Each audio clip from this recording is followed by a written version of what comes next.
High court ने इस फैसले को गैर कानूनी करार दे दिया। सिर्फ यही नहीं बल्कि लाहौर हाई कोर्ट ने फ्रंटियर क्राइम्स रेगुलेशन को गैर आईनी और गैर कानूनी करार दिया। यानी दूसरे लफ्जों में लोया जिरगा की कानूनी हैसियत भी खत्म हो गई। मजीद ये कि ये भी करार दिया गया कि कानून की नज़र में सब बराबर हैं। इस फैसले को फेडरल गवर्नमेंट ने सुप्रीम कोर्ट में चैलेंज कर दिया। सुप्रीम कोर्ट ने लाहौर हाई कोर्ट के फैसले को कलअदम करार दे दिया।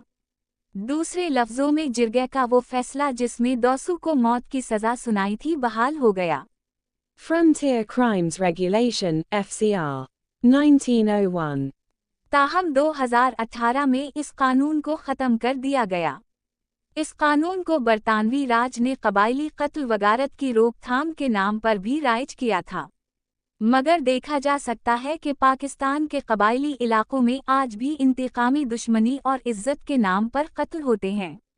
सिर्फ यही नहीं, ये जिरगा ख़वातीन की आज़ादिया राय पर कदगन लगाते हैं, और अगर कोई औरत ख़ानदान वालों के खिलाफ जाकर और कबायली रिवायात के खिलाफ शादी कर लेती है तो ऐसे जिरगों के ज़िम्मेदारान जिरगा में नाकाबिल अपील फैसला करके औरत और उसके शौहर को कत्ल कर देते हैं, या फिर बदले में मुखालिफ ख़ानदान की बेटी को ब्याह कर भाग जाने वाली या पसंद की शादी करने वाली लड़की के कबीले के हवाले कर देते हैं।